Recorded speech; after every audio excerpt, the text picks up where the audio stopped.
Welcome to the show, everybody. Joseph Robert, the fantasy football counselor. Exciting episode. We're talking top 10 fantasy football bold predictions.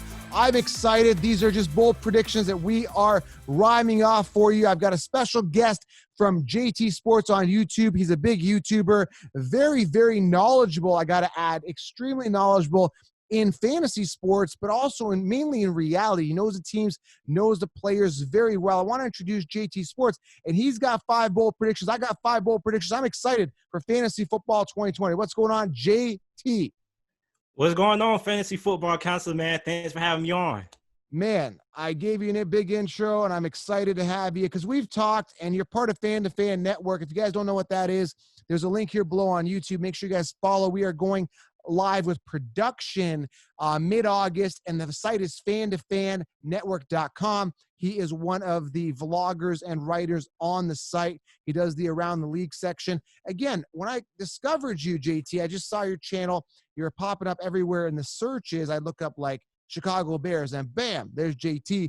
And then it's like, okay, who is this guy? And I started listening to you, and your insight is very good. Like, you know a lot. You know more about reality football than me, to be honest. I'm a fantasy head. So how did you get started with this before we get into these bold predictions? Please let me know your story briefly in a minute or less. Well, initially I started out as a Miami Hurricane YouTuber, and it was always my dream to branch out and talk about college football, NFL, and basketball. So I just decided to branch out and just decided to start talking about the NFL, man. And I want to cover every team, unbiased and real analysis, because people on TV, they're just too biased to me. Right. You're covering a lot, and you give a lot of good, realistic insight. So I love it. All right. So we're talking top bold predictions. We got 10 bold predictions here for you guys. I guess you're the guest on the show, so why don't you give us a bold prediction? I'm going to rip it up because I know we talked a little bit before the show. I don't know all your bold predictions, but we're going to argue a little bit. What are some of your bold predictions, please? Okay, so my first one is Preston Williams will outscore Devontae Parker for the Miami Dolphins. Last year, he only played in like a handful of games. He already maxed out at like 60 targets and only played in like 8 games. And if he probably would have played the whole entire season, I felt he probably could have had a better season than Devontae Parker. So I don't really trust Devontae Parker. He basically was a bust until last season. He basically saved his career last year. And that's just one good season. I just trust Preston Williams a lot more than I trust Devontae Parker. So Preston Williams will outscore Devontae Parker in fantasy this season. My first bold prediction. I like it. I like the upside now. Williams dealing with that injury. Has he fully healed up? I think it was a torn ACL or something. He should be good to go, right? Fully?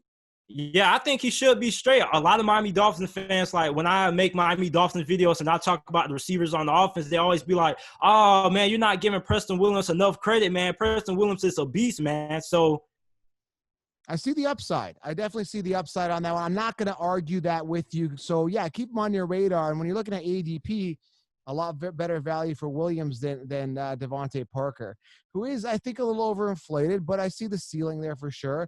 It matters if Tua comes in or if it's Magic, who's throwing the ball. I'm just staying away from that offense because there's way too many question marks. I do like Gesicki as a sleeper, but, yeah, I definitely think that's a bold prediction, but I think that's also a little bit viable, so I like it. All right, I got one for you here, JT. Let me know what you think here. 5th round ADP, T.Y. Hilton. Okay, T.Y. Hilton, who we've already heard Frank Wright come out and say everything's going through T.Y. He's the veteran there, and he hasn't had a good quarterback in his respect throwing him the ball since Andrew Luck, a really good quarterback. He's got Rivers, a guy that airs the ball a lot. I think last year, I'm doing it off the top of my head, Rivers was 7th in attempts, so we know he throws the ball quite a bit. He's made Keenan Allen a pretty viable wide receiver for fantasy. So I've got a bold prediction here that T.Y. Hilton beats either. There's an either here. Either Godwin or Evans in fantasy points. Godwin, 2nd round ADP. Evans, 3rd round. He'll beat either one of those. At least one of those receivers. What do you think of that, JT? I don't got no disagreement. To be honest, I think he could beat both of them because wow. Mike Evans and Chris Godwin, think about all the targets they have to share versus T.Y. He's basically the unquestionable number 1 wide receiver. And then the second best is probably going to be Michael Pittman or Paris Campbell. And when you look at T.Y. Hilton has probably been the most underrated player in the NFL for this past decade, man. I mean, several seasons with 1,400, 1,300 receiving yards, really consistent. He had some injuries last year, and pretty much if he would have stayed healthy, I felt he probably would have had a 1,000-yard season, especially considering the fact that Jacoby Brissett was throwing him the ball, which Jacoby Brissett was too conservative for me. He held back a lot of players on that Indianapolis Colts offense last season. So Rivers throwing the ball, I would agree with you. I think he can outscore both of those guys, to be honest. Yeah, I'm excited for Hilton. I'm excited for Rivers. And, I think there's a big, disrespect to not only Hilton, but to Phillip Rivers throughout the years. Now, I'm not really a Rivers fan by any means, but I think he's been disrespected. I think it's time for both Hilton and Phillip Rivers to kind of say, hey, we're here. We're in the NFL. We're top guys. Show us some respect, and I'm excited about this one. I'm excited. I'm excited to see this offense go with a great O-line and a running game that'll distract the defenses with Jonathan Taylor. I think Taylor's going to step up this year, but man, oh man, I'm excited about this one. So I'm glad you kind of agree on that. So no arguments yet. Yeah, but I don't think you're going to agree with this one. So Terry McLaurin will finish top 5 in scoring for wide receivers this season. I like it. I like it. Top 5 amongst wide receivers, you're saying, in fantasy points, PPR. And both. Oh, okay, yeah. I can. You know what? It's tough. I think the talent is there. What have you heard of Alex Smith coming back? I know he's ready to go. But what's going on? So I talked to a Redskins guy, and this is a Redskins guy that I've known ever since I started YouTube, and I really trust him. Hold on, let me stop you. Redskins, that's not even the name anymore. What? Washington, the Washington football team. There you go. So original, man. So I talked to somebody who I've met on YouTube. Well, I didn't meet him on YouTube, but basically I've known him for a while, a couple of years. He knows a lot of people in that Washington front office. He knows a couple of players as well. And I asked him, what about Alex Smith? And he told me that it's still Dwayne Haskins' job to lose. Now, although Alex Smith is going to be in the equation, it's still Dwayne Haskins' job to lose because Dwayne Haskins is younger, and then he probably could have a little bit more upside in that offense. You got Alex Smith. He's coming off the injury. Is he going to be the same player he was before the injury? And plus, also, that's a very questionable offensive line that the Washington Redskins have. So I think that Ron Rivera really, truly likes Dwayne Haskins. I'm not sleeping on Alex Smith, but for Terry McLaurin's fantasy sake, if Alex Smith is a starter, I'm going to go away from Terry McLaurin because I think Dwayne Haskins is really going to be the quarterback that can elevate Terry McLaurin because of how great of an arm he has and him willing to take shots deep. And when you look at Alex Smith, he's a quarterback who is Mr. Checkdown. Like, he ruins a lot of fantasy football wide receivers' potential for his lack of confidence to really push the football downfield. So, really, if Alex Smith ends up being the starting quarterback, I don't really think I'll have a lot of confidence in Terry McLaurin being a top 5 wide receiver in fantasy football unless Dwayne Haskins is throwing him the football. Because I want a quarterback that's going to push the football deep, and Alex Smith doesn't do that. No, he doesn't. He's going to be a safe guy. He's going to throw it 10 yards for you and get the first down. He's not going to be that exciting for sure. Now, Alex Smith, I was talking to him about this with my friend Tom Santinello on the show, and we had this discussion. And Alex Smith, I mean, he almost lost his life with that injury. We were talking about this. So when you look at a guy like Alex Smith, I think he's also going to be a little bit hesitant is my kind of guess. So, yeah, I definitely agree with you. You definitely don't want to see Alex Smith under center. That's definitely – I don't see that helping McLaurin's value at all. I really don't. Yep. So, all right, so we're doing 10 bold predictions. Let's continue on here. I got my second one here for you. This one's a little crazy, but this guy is completely disrespected in my opinion. He's sitting like 66th on the consensus rankings amongst wide receivers. The guy I'm talking about is Allen Lazard. My bold prediction is Allen Lazard finishes top 15 amongst wide receivers in fantasy points. That's bold, but remember, Funchess is gone now. Funchess has gone down. He is opting out. So Allen Lazard, talent is there. We had a couple breakout games there. There is no other wide receiver too. I mean, if Adams is seeing double coverage, Lazard can go off. MVS, what did he do last year? So I like Lazard. What are your thoughts on this? Is this crazy? It's bold. I like Economia St. Brown over Alan Lazard. I think he Really? has more talent and more upside than him. I believe he didn't play a lot because he had like an injury, but a lot of Packers fans have been raving about him. They like him a lot. He can make a lot of things happen. Not only is he a very good D threat, but he can also make things happen with the ball in his hands. Now, I understand the Alan Lazard potential, but me personally, I think Saquon Brown has way more talent than what Alan Lazard has right now. He's a better route runner. I think he's a better playmaker with the ball in his hands versus Alan Lazard, who right now at this point is probably just a above average deep threat. Right. Well, that's a good statement. So yeah, St. Brown off my radar, man. I don't know. You're getting back in that situation that everyone was talking about last year. Is it going to be Allison? Is it going to be MVS? Like, I just stayed away from the situation. But if I could just, roll the dice on Lazard as like literally like my last pick next to like a kicker, I mean, I'm just going to do it. He's technically right now slated as the wide receiver too on the depth chart from what I'm seeing. So I like him. I like Lazard. I think this could happen if he is the actual wide receiver too. But you made a good case there. Glad you made everyone aware of that. All right, your turn. All right, so you're really not going to like this one, and this is the one we're probably going to disagree on. Kenyan Drake will finish as a top 10 halfback this season. You know what? That's viable. And, I don't like Drake. And again, partly that's a little bit biased because of what he did to my guy, David Johnson, being a David Johnson advocate. Even though David Johnson has me blocked on social media because I broke his rookie card last year. I don't know if you knew about that whole story. But it was the game where he said he was playing and he came out for like one play. Thursday night. Yeah, his back on my back is sore. What I don't know if it's his back or whether Kingsbury just pulled him out or whatever. But that game I had started him after he had come out and said I'm playing. So I lost it. I ended up losing the fantasy week. I went out. I had a rookie card of his that was signed. It was a 10 of 10 rookie card, and I went and I smashed it and I tagged him. And he blocked me. So, long story short, this was a guy that was endorsing my brand years ago. I've been to his house, and I lost it on social media. His fantasy above all sometimes. Long story short, yes, I definitely see the ceiling with Drake. Yes, it's very possible. But again, years to Wami, and I wasn't wowed. He was in Miami. You know the situation. I know it's a totally different scenario now, but I don't think he's the full workhorse running back. I don't believe in him. I don't believe in him, and I don't believe in the Cardinals.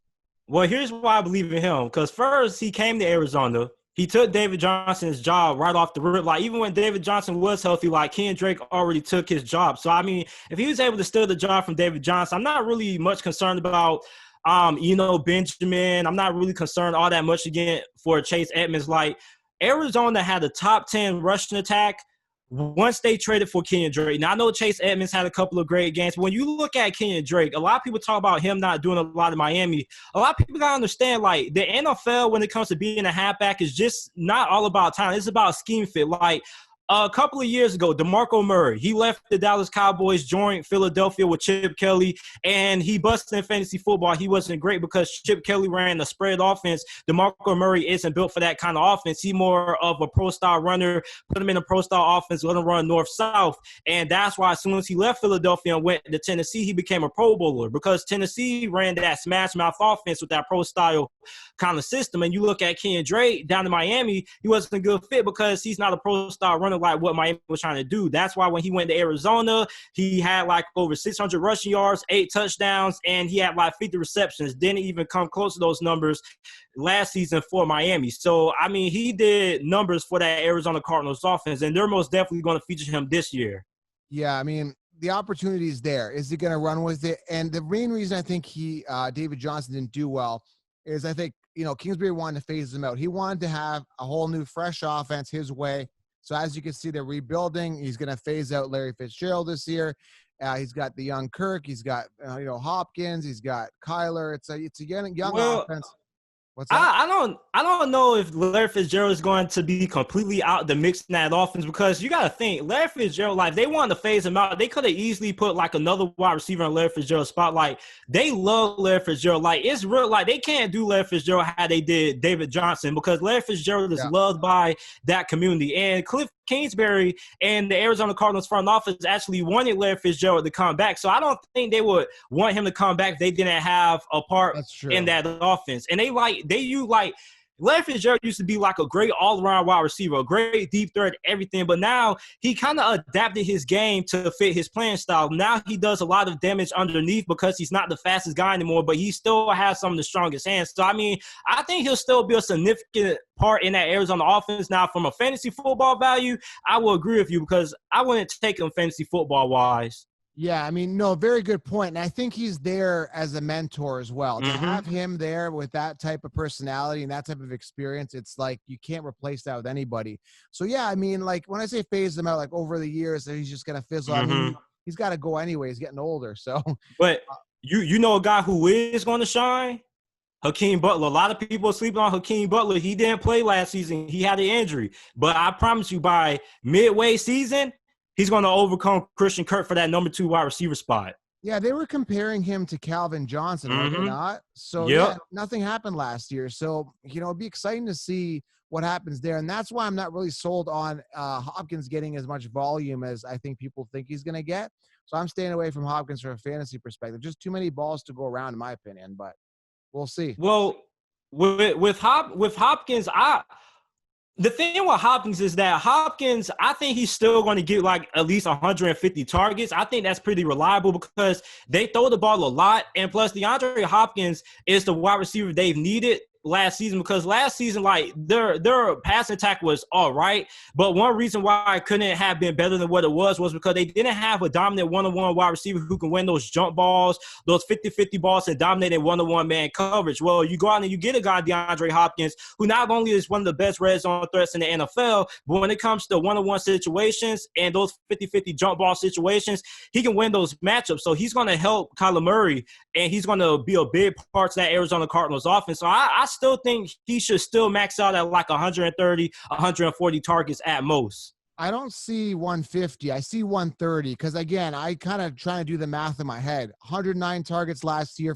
This is where we argue or debate because I like it. That's what makes it so interesting. Larry Fitzgerald maxed out 109 targets. Kirk had 107.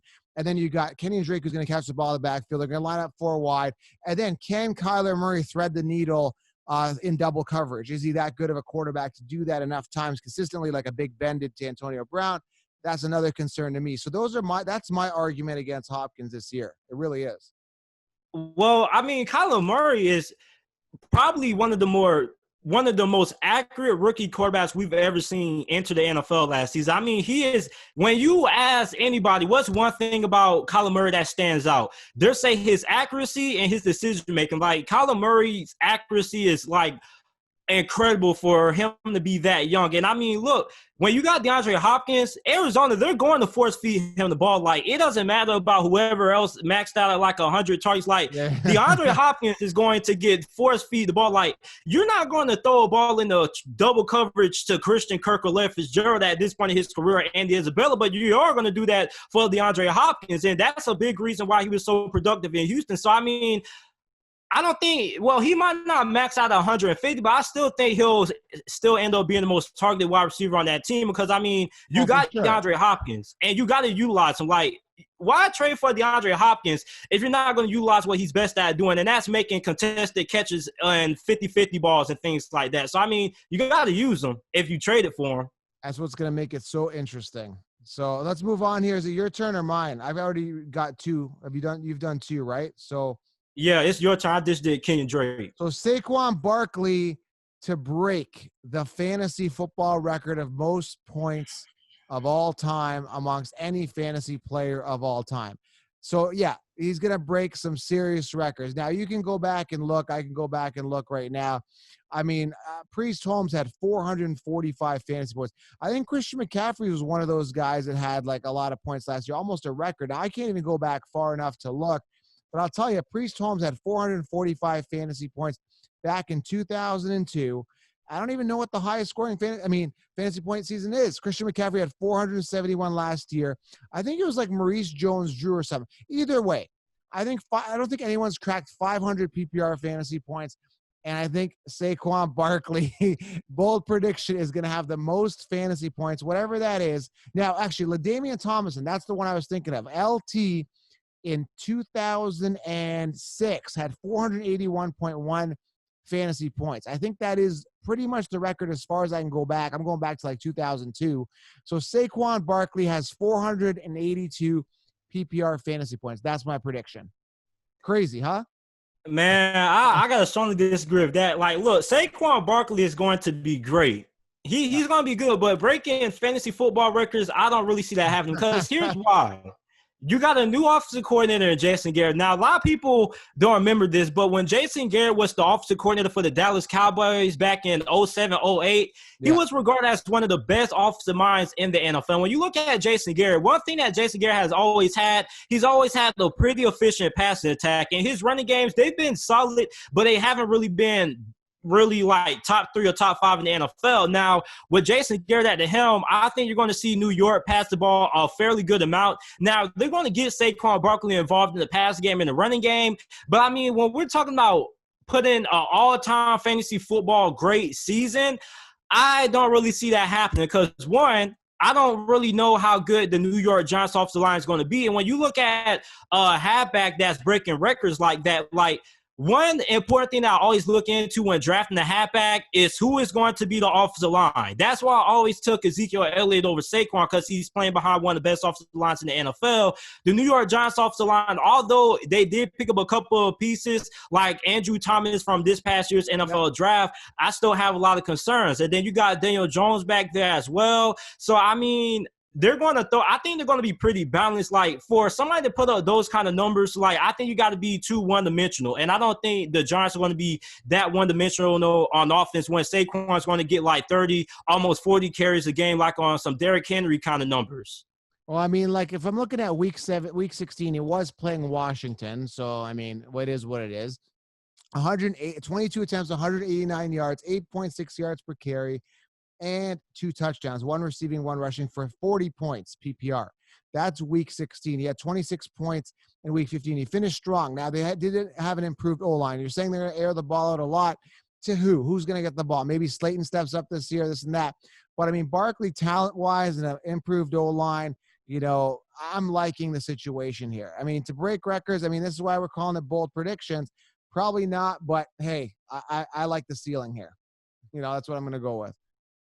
I mean, I could see it, man, but I think a lot of people are really overrating Saquon, man. Like, if I had to take a halfback number 1, it would either be McCaffrey or it would be Derrick Henry, man. Because listen, Derrick Henry is a guy who I think he should most definitely be in that category. Like the way they ran the ball last season, they're going to be running the ball on a whole entirely different level this season. Like Derrick Henry might even just have 400 carries if we're trying to be, you know, crazy about it. But, I mean, I think Derrick Henry has a better shot at breaking that fantasy football record than Saquon Barkley because the workload is going to be there. And Derrick Henry is also very underrated in the pass games. We saw that in the playoffs. Like, he's also a weapon if you throw him the football. So, I mean, I think Saquon's fantasy value is just a little bit overrated, not because him not being a great player. Like, he's probably the most talented player in the NFL. It's just other halfbacks on different teams that I just trust their offensive situation more than I trust the New York Giants offensive line. You know who's overrated? He's going to show it this year. It's Christian McCaffrey. There you go. We're going to see. All right, your turn. Go ahead. All right, so Austin Ekeler will outscore David Johnson this year. No, come on. Everyone thinks that because his ADP is in the second round. 132 attempts last year. David Johnson going to be the focal point of the Texans offense. Period. But he had over 132 carries, but look at what he did in the past game. He had over 100 targets throwing the football. So when you look at that, he basically touched the ball 240 times. And you got to think, what if Melvin Gordon never came back? And Melvin Gordon never came back and David went into those carries and those touches, he probably would have had a Pro Bowl caliber season. So now you look at that. Now, he had 108 targets last season, and that's with Melvin Gordon, and 132 carries. So now imagine him being the full number 1 back, not having to worry about splitting carries besides Joshua Kelly and Justin Jackson coming in just as water boys when, you know, Austin Ekeler has to get on the sideline, get a little refreshment. Yeah, you know. Yeah. Austin Ekeler – this guy is most likely, he's probably going to be a top 5 back by the end of this fantasy football season. I mean, you look at what he can do in the passing game, not only in the passing game, but also being able to run the football as well. And Tyrod Taylor throws a lot of checkdowns as well. So a lot of those checkdown routes are going to be to Austin Ekeler, who can take those to the house, man. So I think you're really sleeping on Austin Ekeler. I don't know what you have against Austin Ekeler, but David Johnson isn't going to outscore him. Point blank, period. Well, I mean, it's not really bold when you think of it like from a mainstream analyst kind of thing. But when I hear it, it's bold. Yes, because I think David Johnson is going to squash him this year. But it is what it is. I mean, it's going to be interesting to see. But I don't see Ekeler having as good as a year as he had last. And while we are on the topic of people taking in the carries, Duke Johnson, I think he's still on the Texans. I don't believe in that guy. Years to wow me, and I'm not wowed. But he's still going to – but if he was on there last year and he was splitting good time with Carlos Hyde, I still think they're going to find ways to get him involved in the pass game as well. So, I mean, I think Duke Johnson is more of a threat to take away David Johnson's carries and attempts more than Joshua Kelly and Justin Jackson. I don't know because see David Johnson is a full workhorse running back and can catch the ball. I don't think Ekeler is. Ekeler can't have the rushing touchdowns, whereas Duke Johnson, it's the other way with Duke. See, Duke Johnson can catch the ball, but he's just not a pure runner. So, you've got the complete back in David Johnson. You don't have the complete back in Ekeler. So that's where I'm going to make that argument. I don't agree with that at all. But, hey, that's what makes it so interesting, right? It's up to you guys, the listeners, to leave your comments. Who do you agree with on this one?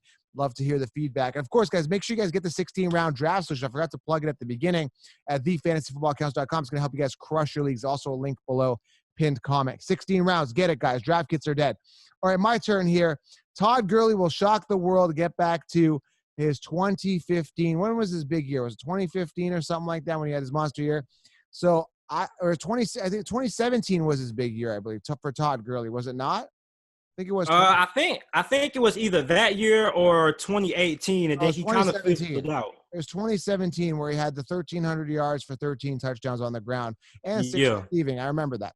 All right, so yeah, Todd Gurley, he'll be back to 2017 form and finish top 3 in PPR amongst running backs. That's my bold prediction. Todd Gurley is back on the Falconos. What do you think? The Falcons. I don't see that happening a lot. I think he could be a top 10 back. I think he will be a top 10 back. I'm not questioning that, but finishing top 3, I just don't see it happening because, this is the Atlanta Falcons offense that they really like to throw the football.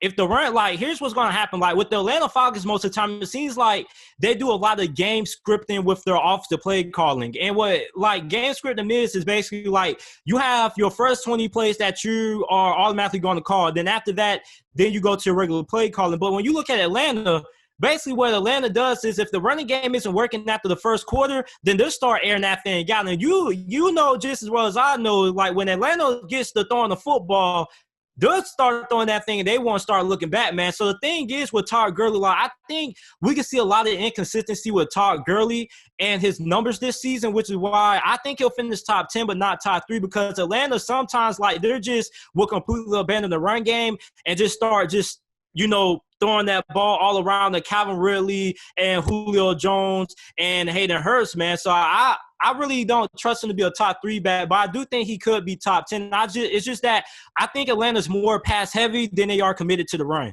No, I agree with you. That's why it's kind of a bold prediction. I'm really pushing it. I'm pushing the envelope on this. Top 10 for sure. I just don't see, top 3. I'm really pushing the envelope here, but I thought I'd make it bold and make it fun. All right, you got one more. I got one more. Let's rip this. All right, so it's kind of a tie. I'm going to take this one. I say Drew Lock will be a top 5 quarterback at the end of this season. I'm taking that risk. Yeah, I love him too. Here's the thing. I love the ceiling here. I love the weapons with Hamler and Judy and Sutton and Fant and Melvin Gordon. And I just love – I'm going to be watching this. I just feel that he may throw some interceptions, more than expected. But yeah, man, I'm just super excited about Drew Lock. I mean, it's just so much uncertainty around the situation, but for fantasy as a backup, I love it. I think I'm excited. I don't know. I can see top 5. You never know. Very viable. We saw that. People thought I was crazy when I said Pat Mahomes was going to have a crazy year that year he broke out. And look what happened with him, right? So, man, I'm not saying he's Pat Mahomes, but I'm saying that he could be an exciting guy to watch this year.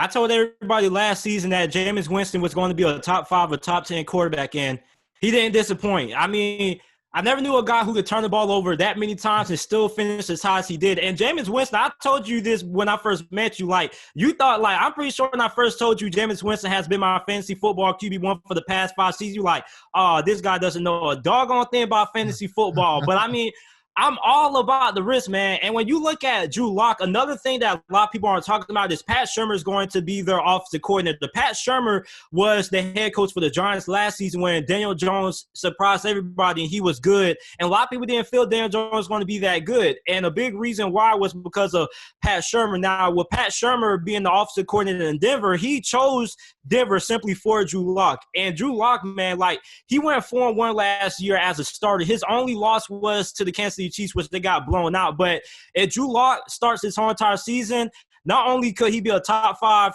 fantasy football quarterback, but I think he could be a dark horse MVP candidate with Sutton. You got Fant there. Like, it's a lot of weapons. It all depends on can the offensive line hold, though. But I think that it should.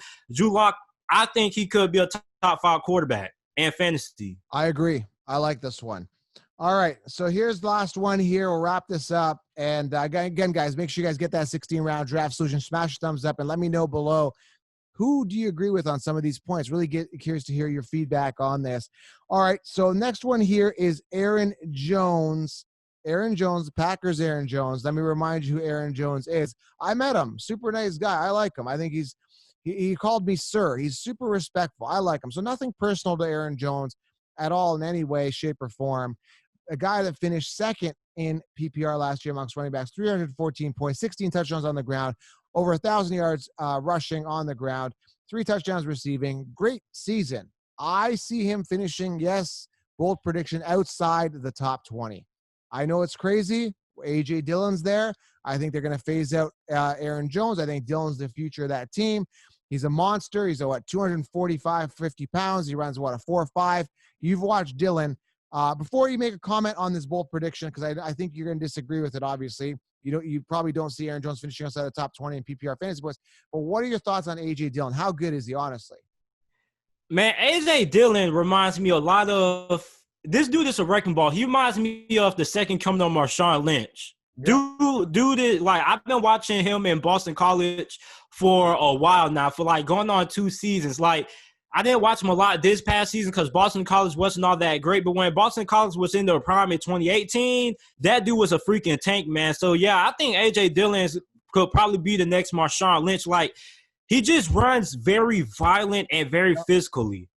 That's what I love about him. And Aaron Jones, I think, I don't know, man. I just don't – he's not going to have that same type of year. And the problem with fantasy football, JT, is a lot of people draft players thinking they're going to be the same player of last year. It's just not the case. It's not going to work out like that. So he might not finish outside the top 20. I'm being bold here, but maybe outside the top 10. So I just personally, I'm staying away from that situation. I'm getting Dillon late, and we're going to see how it goes. And that's what makes fantasy so exciting.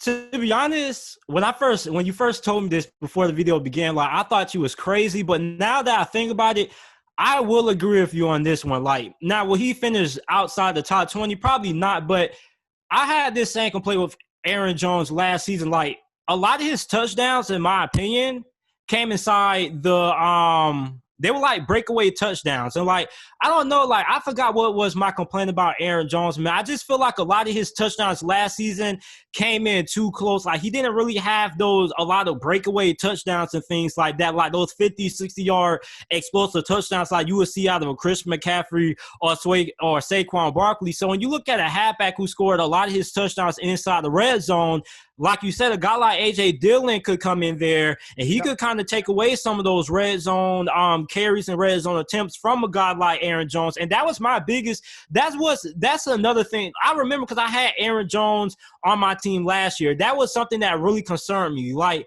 the thing with Aaron Jones is, like, his numbers didn't really wow me. Like, 1,084 rushing yards. Like, it's not that hard to have 1,000 yards rushing. Like, that's 63 rushing yards a game. A lot of his touchdowns came within close. So when you look at a guy like an A.J. Dillon, that's a guy who could probably still take some of those red zone carries and those red zone attempts away from Aaron Jones. And is Jamal Williams still on the roster? I think he is. Yeah, he is. But I think they're going to phase him out completely.